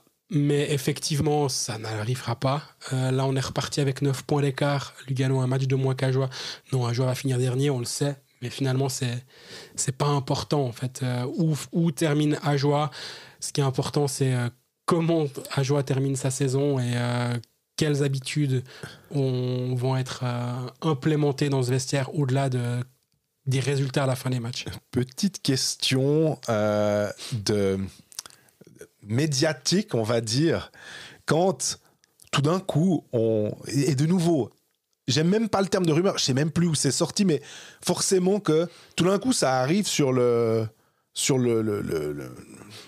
devant nous comme ça, on apprend, ou en tout cas, il y a un bruit que Ireland, Nouméline, Julien Vauclair, il pourrait éventuellement aller à Lugano. Est-ce qu'on n'est pas là typiquement dans une forme de déstabilisation ou de tentative de déstabilisation d'une manière ou d'une autre? Est-ce qu'elle est maligne ou pas, pour potentiellement se dire il commence un peu à nous faire peur les gars. Puis ça match totalement dans le sens où Ireland a été coach à Lugano, Julien Vauclair a fait toute sa carrière quasiment suisse, à part Ajoie évidemment, mais en National League à Lugano, et Petteri Nouméline, un grand défenseur offensif de Lugano. Est-ce que là aussi on n'était pas un peu sur un truc où ils sont 5 points derrière, ou je sais plus quoi, et puis on commence à avoir un peu le feu aux fesses, si on peut. J'arrive pas à savoir. Moi, ça m'étonnerait pas, honnêtement, que Julien Vauclair termine à Lugano l'année prochaine. Mais j'ai pas cette information, j'ai aucune information, j'ai fait aucun téléphone dans ce sens-là. Ouais. Mais je comprends qu'on veuille relier ces points-là. Lugano cherche un directeur sportif. La situation est la suivante. Ils naviguent à vue. Tu me diras, c'était le cas depuis le début de la saison, mais visiblement là, c'est vraiment le cas. C'est Dominique Kelly qui continue un peu à classer les affaires pendant ce temps. Et donc, ils sont vraiment quittés en bonne intelligence. Ça, c'est louable à part ça. Ils cherchent un directeur sportif. Le timing est pas bon pour en parler maintenant auprès de Julien Vauclair. C'est clair, il doit sauver son club. Mais est-ce que la saison prochaine, dès que le club sera sauvé, ils diront voilà, t'as fait tes preuves à Ajoie, t'as fait tes armes dans ce métier-là. viens maintenant, nous on te donne les moyens de travailler autrement. Je dis pas qu'Ajoie il n'y a pas les moyens, mais il y a d'autres moyens Lugano. On va quand même pas, c'est pas faire un Giro HCA de se dire que Lugano il y a d'autres moyens. Les liens entre le Julien Vauclair et le Tessin sont évidents. Moi, je trouve que ça fait sens. Maintenant, je connais pas sa volonté à lui. Est-ce qu'il préfère rester au Jura? Est-ce que ça je ne sais pas. Mais ce bruit-là me semble celui de Julien Vauclair, celui de Nouméline. Là, moi, j'ai un peu l'impression que on a mis dans un même sac en disant ils ont joué là-bas, quoi. Ouais. Puis à Irlande aussi. Ouais. Et puis on prend encore Patrick Auert et puis la loutre de Coca, quoi. Et je sais pas, ça me semble un peu plus étrange. Vauclair, ça me semble pas étrange. Je dis pas que ça va se faire du tout, mais ce bruit m'a pas surpris, on va dire. D'ailleurs, si on prend juste Ajoie, les 3 prochains matchs, c'est, on le disait lors des paris sportifs, un déplacement à Ambry mercredi soir, un déplacement à Cloton vendredi, et puis la réception de Zurich samedi. Donc, 3 matchs en 4 jours. Il va falloir assurer pour Ajoie qui tire quand même forcément beaucoup sur une seule ligne. On va dire qu'avant, avant la blessure de Turkulainen, ils avaient 2 lignes qui pouvaient potentiellement à 5 contre 5 déranger l'adversaire, et forcément que les lignes 3 et 4 étaient mises beaucoup plus sous pression. Là maintenant, on a l'impression que c'est un peu monoligne du côté d'Ajoie et que c'est plus compliqué, qui plus à l'extérieur quand tu n'as pas le dernier changement et que tu, en tant que coach, et si tu n'as pas de power play, que c'est vraiment compliqué, que Oula Palvé, même s'il est revenu, même s'il joue pour aider depuis la blessure de Turkulainen, c'est pas Turkulainen. C'est un flop. Ouais. Je suis désolé. Oula Palvé, c'est un flop cette saison.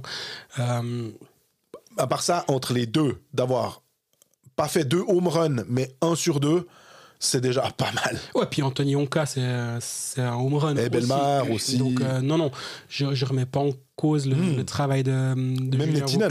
Même Nettinen, c'est une réussite absolue. Donc oui, tu vas te tromper en tant que directeur sportif. Le bon directeur sportif, c'est pas celui qui fait aucune erreur. C'est celui qui en fait le moins. Eh oui, c'est une évidence. Donc Palvé, ça se passe pas bien. Il peut y avoir 1000 raisons pour l'expliquer. Une nouvelle vie, nouveau championnat, nouvel environnement auquel s'acclimater. Il a eu un enfant l'été passé avec sa femme. C'est aussi une nouvelle vie que tu apprends. Enfin, il y a plein de raisons de l'expliquer. Mais dans les faits, la blessure de Turkulainen, ça a mis un frein terrible à la progression du HCA. Le power play était le meilleur de la ligue. Maintenant, il est clairement rentré dans le rang. Mais en même temps, c'est normal, quand on lève le meilleur compteur de la ligue d'une équipe, évidemment, elle va un petit peu moins bien fonctionner. Mais ça n'empêche pas qu'il y a quand même de bonnes surprises. Nettinen, ça se passe vraiment bien. De Vaux, ça a plus de 15 buts, on s'y attendait pas. Et ça 18, non, je sais plus. C'est assez impressionnant, quoi. Et donc il y a de bonnes choses.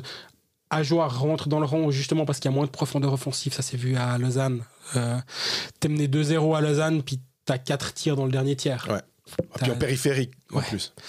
Donc, voilà, Ajoie ne peut pas régater actuellement et sans Turkulainen avec de très bonnes équipes comme le Lausanne HC. Mais en même temps, c'est pas ce qu'on lui demande.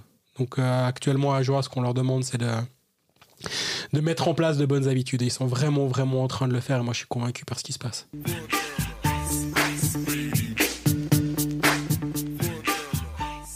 Nouvelle rubrique cette semaine, ce qui nous a fait mousser avec Dr Gaps, notre nouveau partenaire qu'on est très content d'accueillir dans ce podcast. Chaque semaine, on va parler d'un aspect de la National League qui nous a agacé, plu, déplu et qui nous a fait réagir, ce qui nous permettra justement de parler un petit peu d'autres choses que forcément les clubs romans. Pour la première, on va remercier Miro Aaltonen d'exister parce qu'il y aurait eu Uwe Krupp. On commence fort quand même avec Miro Aaltonen. Ce qui nous a fait mousser cette semaine, c'est évidemment ce qui s'est passé avec le joueur de Cloton, le finlandais, l'ex-joueur de Cloton finlandais, Miro Aaltonen, qui a été pincé pour une consommation de substances illicites et qui est sous le coup d'une enquête pour dopage. Oui, justement, ce qui nous a fait mousser, c'est une évidence, quoi. On a un sportif professionnel qui avoue dans une interview avoir apparemment pris une substance illicite. Voilà, ça nous rappelle finalement que ces joueurs sont très contrôlés, que malgré ce qu'on peut bien croire, ils sont entourés et ils doivent être professionnels. Lui, il l'a absolument pas été et il a été licencié sur le champ par Cloten. Moi, j'ai hésité à mettre comme jingle « Je t'aime plus que la cocaïne, je t'aime plus que l'heure de l'apéro ».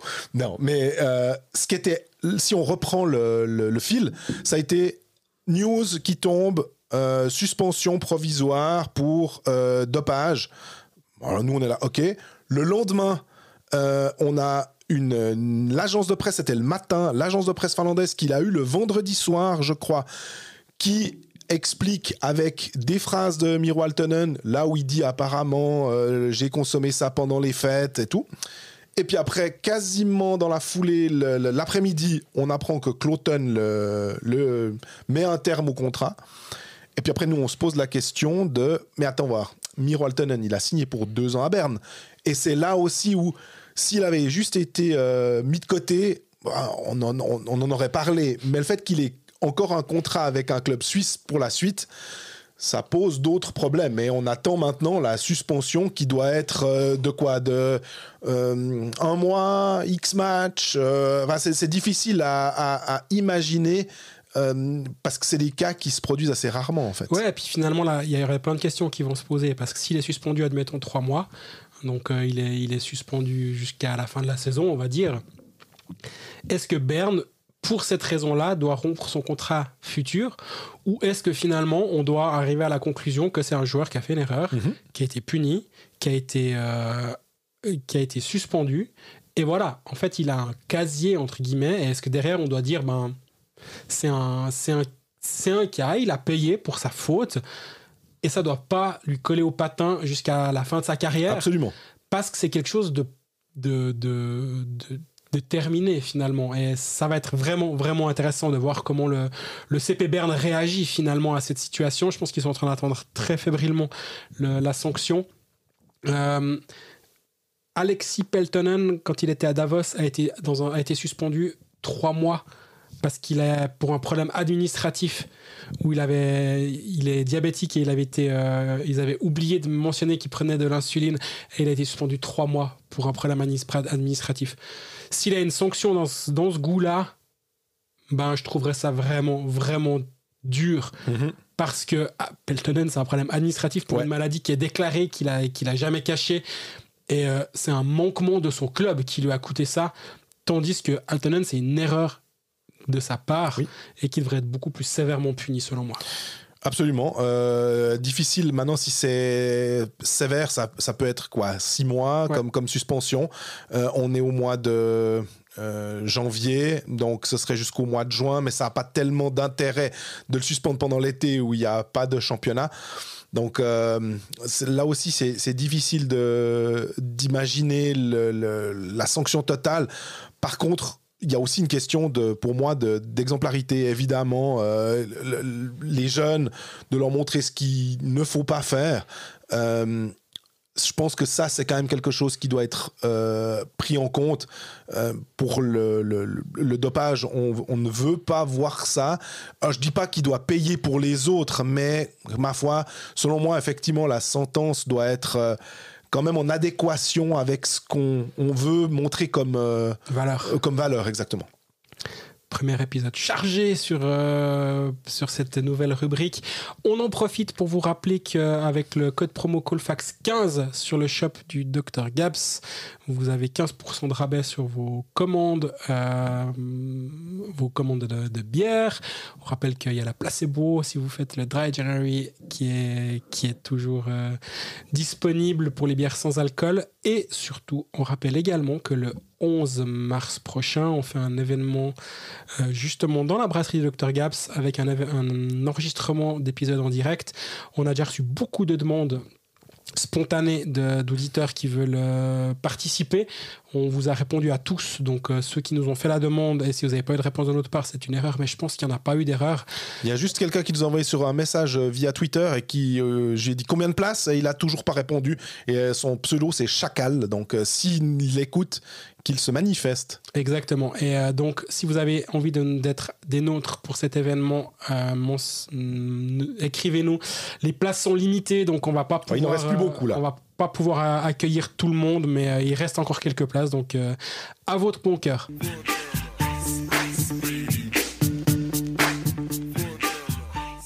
On conclut cet épisode avec le leader.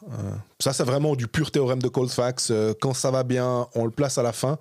Mais il se trouve qu'il y a quand même pas mal de choses à dire autour du LHC qui domine le championnat. Alors, 39 matchs, 75 points. Zurich, 36-70 à la 3e place. Forcément que les 2 défaites contre Fribourg et Bienne ont fait que là, techniquement, Zurich, avec les matchs en retard, peut dépasser Lausanne au point par match. C'est 1,944 contre 1,923. Mais toujours est-il que Lausanne, après ces 2 défaites, a très bien réagi à domicile contre Ajoie, victoire 3-0, 8e blanchissage pour Kevin Pache. C'est vraiment impressionnant vu le nombre de matchs qu'il a disputés cette saison. Et c'était une manière aussi pour Lausanne, je trouve, de se remettre un peu les idées en place, de peut-être pas être trop euphorique en se disant ouais tout tourne bien, c'est bon, on domine, on est les champions, etc. Je crois que c'est pas le mindset là-bas. Non, absolument. Mais c'était intéressant je pense, pour le staff, de se dire, voyez, ça peut totalement arriver, on tombe contre une très bonne équipe de Fribourg, et ben ça passe pas. Et puis, ils mènent 2-0 contre Bienne, puis finalement, ils s'inclinent. Donc, c'est aussi une façon de se dire, même quand on mène, il faut faire attention. Et là, il y a 2 matchs contre Berne qui s'annoncent. Ça va être intéressant. Il y a Suomela et Rochette qui étaient absents. Alors, de nouveau, quand ton meilleur étranger ou ton chef de file en attaque est un de tes meilleurs joueurs suisses manque à l'appel, même si tu t'appelles Lausanne et que tu as quand même passablement de profondeur, tu peux pas non plus passer sous silence puis dire ouais c'est bon, on va s'en sortir. Et voilà, c'était une bonne, un bon rappel, un bon reminder, je me dis, pour Lausanne, de se dire attention, faites gaffe. Moi, ce que j'aime bien du côté de Lausanne, il y a beaucoup de choses qu'on aime bien du côté de Lausanne cette saison, tu me diras, pour une raison évidente, vu qu'ils sont leaders et que tout se passe bien, mais c'est une équipe qui a jamais eu l'air en sur-régime cette saison. Ouais. Pourcentage de réussite au shoot sur toute la saison, 9,81. C'est le 5e pourcentage. Donc c'est pas une équipe où tu te dis, si on prend l'exemple de l'année passée, Fribourg qui finit avec 102 points, il y avait quand même des moments où ils avaient un pourcentage de réussite au shoot qui était une équipe de basket à peu près. Là tu dis c'est quand même un peu un souci. Là c'est pas le cas. Il y avait un Sørensen qui était à plus de 25% de réussite au shoot. Tu dis mais c'est pas tenable. Et là ils ont une équipe, toute la saison c'est resté très très stable sur ce 9, 10, 11, 12% de réussite au shoot. Et donc c'est vraiment pour moi la preuve d'une équipe qui est juste bonne et bien en place. Et on a beaucoup parlé du powerplay lausannois qui a baissé un petit peu, qui reste en dessous, qui est juste en dessous des 30% désormais, qui est à 28%. C'est un poil plus juste que quand c'était du 33-34%, qui me semblait un poil élevé. 28%, ça reste extraordinaire, qu'on soit clair. Ah ouais. C'est un excellent powerplay. Mais on parle beaucoup du powerplay, on parle assez peu du boxplay, je trouve, de Lausanne depuis le début de la saison. Et le boxplay lausannois, il a 83,6% depuis le début de saison, ce qui est excellent. Et surtout, c'est la meilleure équipe en termes de tirs concédés par 60 minutes de boxplay, avec moins de 50 tirs. Et c'est une équipe qui crée énormément en powerplay et qui concède vachement peu en boxplay. Et on va commencer à gentiment sortir les phrases bateau de play-off. C'est les situations spéciales qui font la différence. Quand on va y arriver à ces situations spéciales qui font la différence, quand tu es une équipe qui est top 3, top 1 en l'occurrence en powerplay et top 3 en boxplay, je pense que tu pars dans les playoffs avec un état d'esprit qui m'a l'air sacrément positif. Moi, il y a un truc que j'aimerais mettre en avant. Tout ce que tu veux. C'est en fait le nombre de buteurs Le fait de ne pas s'appuyer que sur une seule personne. Et j'ai pris Zug, Zurich et Lausanne pour prendre les 3 premiers. Et je ne sais pas si c'est une pattern qui se dessine, mais à plus de 10 buts du côté de Zug, on a 6 joueurs. Marchini, Vozenilek, Hoffmann, Künzler, Herzog, Kovar. Et on a Wingerli à 9 et Simeon à 8. Pour dire, donc on a 8 joueurs à plus de 8 buts. Si on prend Zurich, on a Grant, Andrighetto, Freuden, Lamico, Rohrer. Et on a Malgin 6e à 8. Parce que Malgin a un tout petit peu plus de soucis, mais c'est Denis Malgin, donc tu sais que tu as quelqu'un de vraiment... et qu'il n'a que 29 matchs par rapport aux autres. Donc, et à Lausanne, on a 6 joueurs, Suomela, Ria, Rochette, Boson, les 4 à 12, Oksanen et Jäger à 11, et Paniuniemi avec 8. Et cette capacité à avoir finalement beaucoup de joueurs qui peuvent marquer des buts, bah, ça veut dire que forcément, tu peux pas bloquer. On parlait des monolignes à Ajoie. Une fois que tu as bloqué De Vos, une fois que tu as bloqué Belmar, Turkulainen, bah, tu n'es plus tranquille. Disons que tu n'as pas... Là, on a...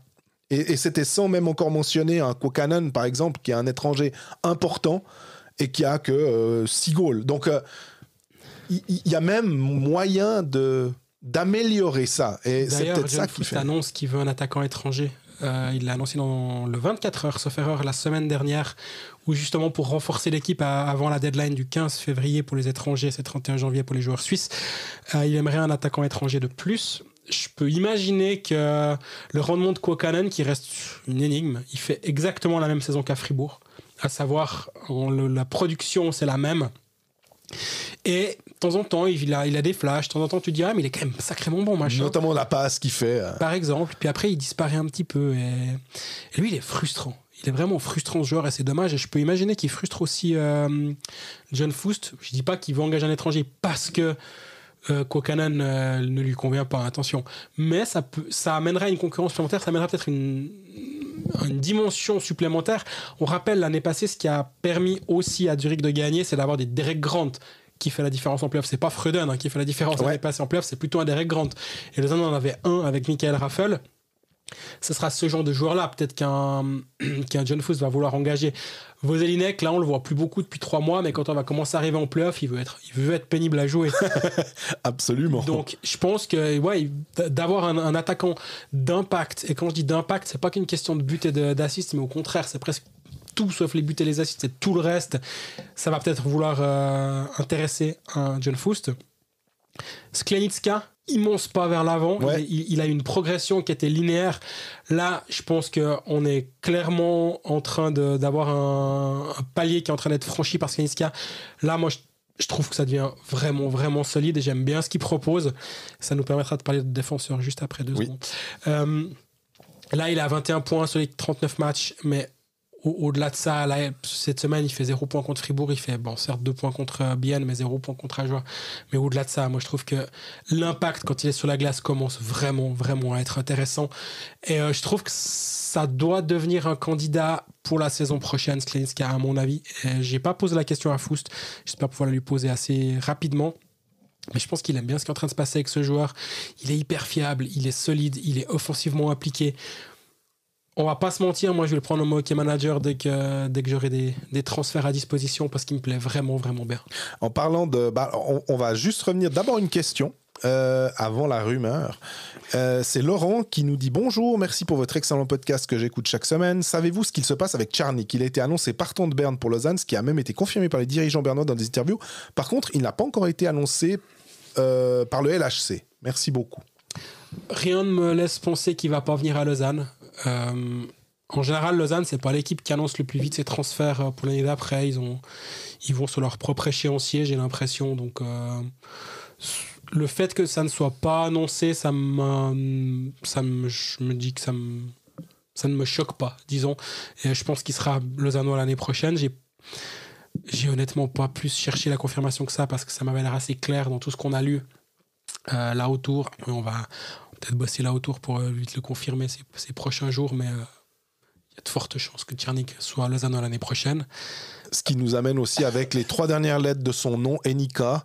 On peut parler de Sami Nikou, de Kloten. Entre Sorensen et lui, ils se battent pour savoir qui c'est qui a le plus de cheveux qui sort du casque. Alors Nikou, il a une longueur d'avance. Hein. Une longueur de cheveux d'avance. Oh oui. Bon défenseur offensif. C'était un peu... Je me rappelle... Je ne sais pas quelle année c'était. Est-ce que c'était 2023 ou est-ce que c'était l'année passée? Mais ce nom de Sami Nikou... ceux qui écoutent Codefax et qui écoutent tout l'épisode, tu l'as déjà mentionné en disant, alors parmi les joueurs qui sont intéressants en Finlande, on a par exemple ce joueur, ce défenseur assez offensif qui est Sami Nikou. Si Lausanne a décidé de... Ça peut totalement se comprendre avec les Finlandais qui sont là. Hein. Qui c'est qui sort cette Bilik Alemanic. J'ai tendance à croire que c'est solide. Parce qu'il avait signé que pour 1 an finalement. Et Sami Nikou, c'est un super défenseur que j'aime beaucoup. T'as raison.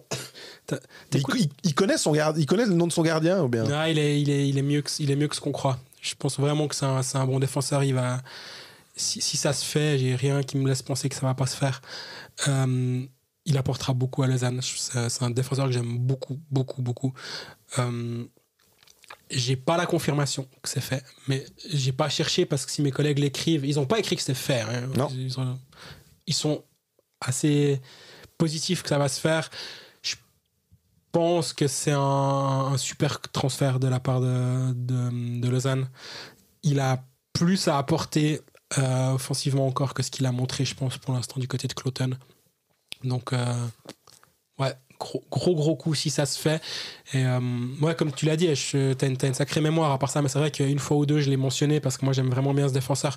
Quand il était revenu en Europe à Yup, la première saison il est excellent, et là il était en fin de contrat où il avait une option out de Yup la première saison qui n'a pas été activée. Il est resté là, c'est de la 2e saison de son contrat avant de venir à Kloten. Et il a fait tout juste, il signe à Kloten, il se montre, il a 6 mois pour convaincre, il a convaincu.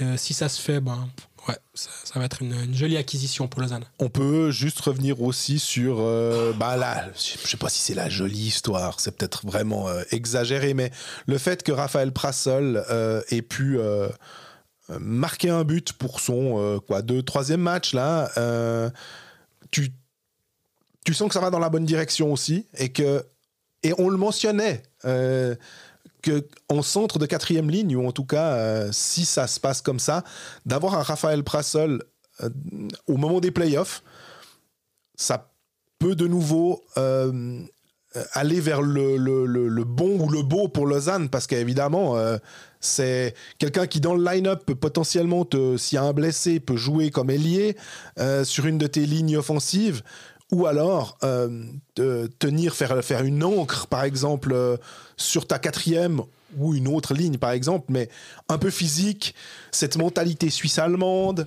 qui est quand même pas négligeable à ce niveau-là, on le sait bien.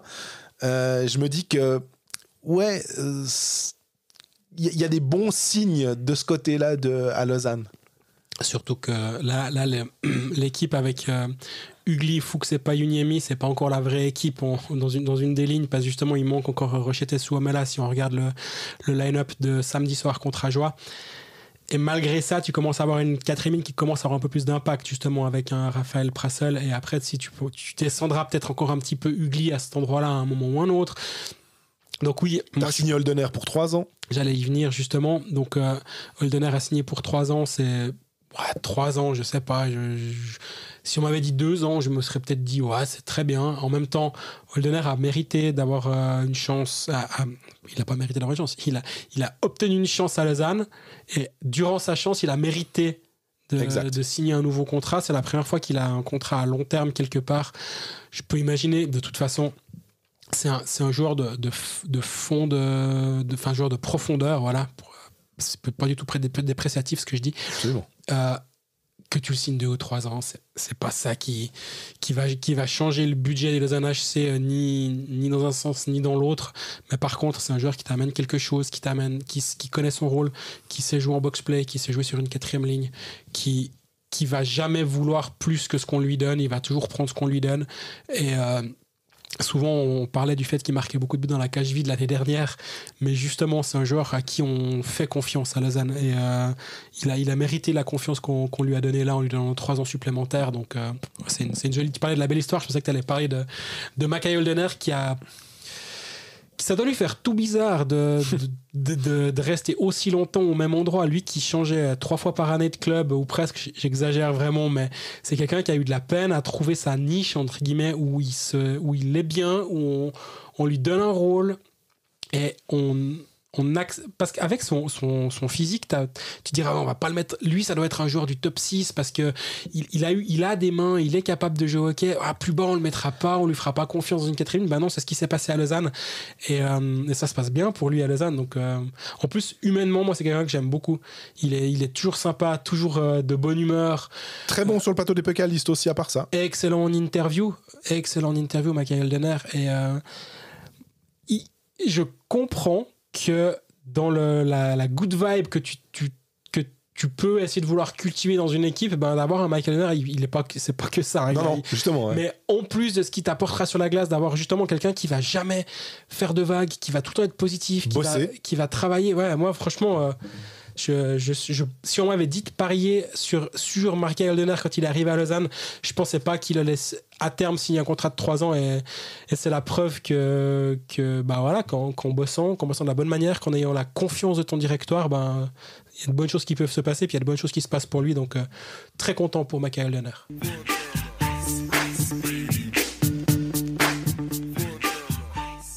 Voilà, on est au terme de cet épisode numéro 18 de la saison 7 de Cold Facts.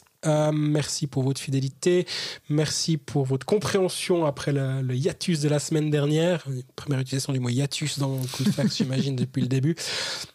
D'ici la semaine prochaine, abonnez-vous sur nos différents canaux, YouTube, YouTube, Instagram, Facebook. On est présent un petit peu partout pour nous suivre. On est sur Spotify aussi. C'est le meilleur moyen, selon moi, pour ne pas rater 2100 abonnés. Ah, c'est magnifique. Ça monte. Le 5 millième abonné va recevoir... Non, je sais pas. En tout cas, merci pour vos interactions. Merci pour vos gentils mots. On a reçu 2-3 messages ces dernières semaines en étant absent, en annonçant qu'il y avait une petite maladie. On a reçu quelques messages sympathiques, donc ça fait vraiment toujours plaisir et chaud au cœur. Puis ça fait toujours plaisir de vous croiser aussi, même à des endroits incongrus comme en faisant mes courses. Toujours très sympa. Donc merci pour votre fidélité. Puis à la semaine prochaine. À bientôt.